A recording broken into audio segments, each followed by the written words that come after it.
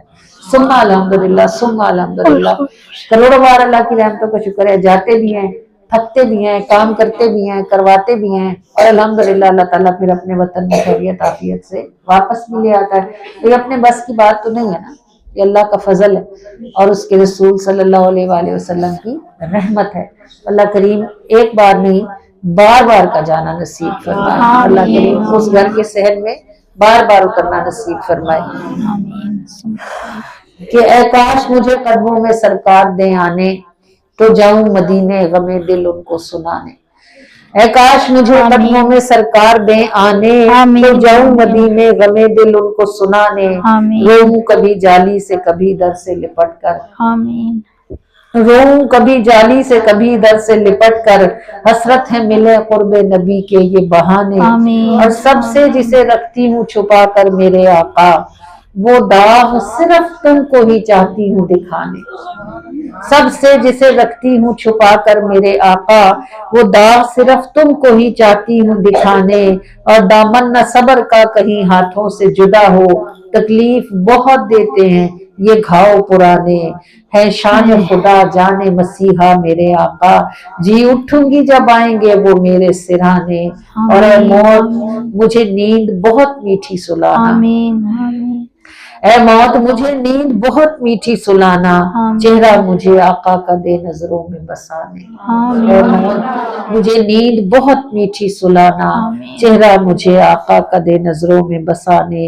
اے کاش مجھے قدموں میں سرکار دے آنے، تو جاؤں مدینے غم دل ان کو سنانے۔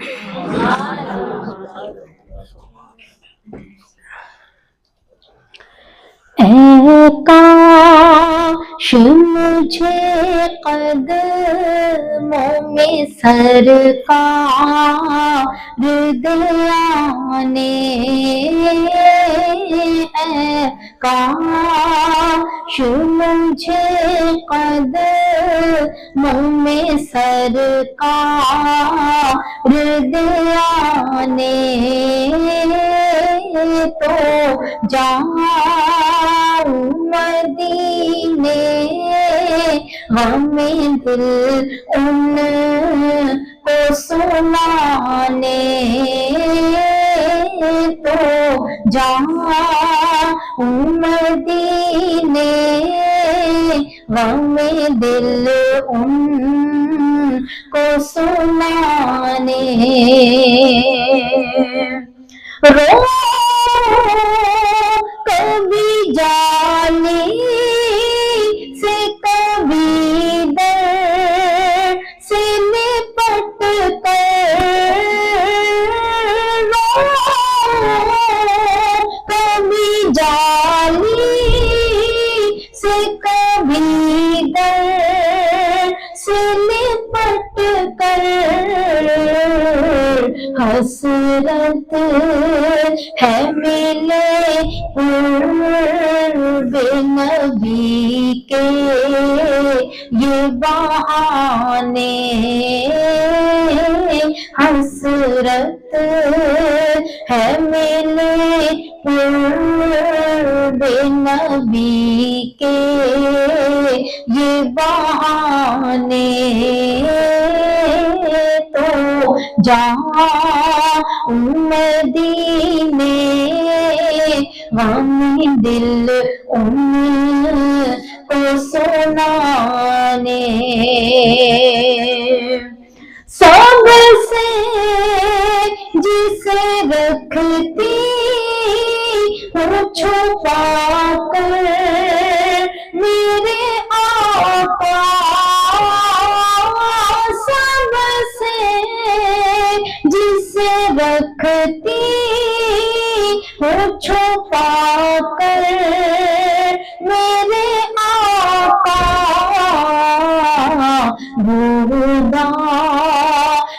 صرف تم کو ہی چاہتی ہوں دکھانے،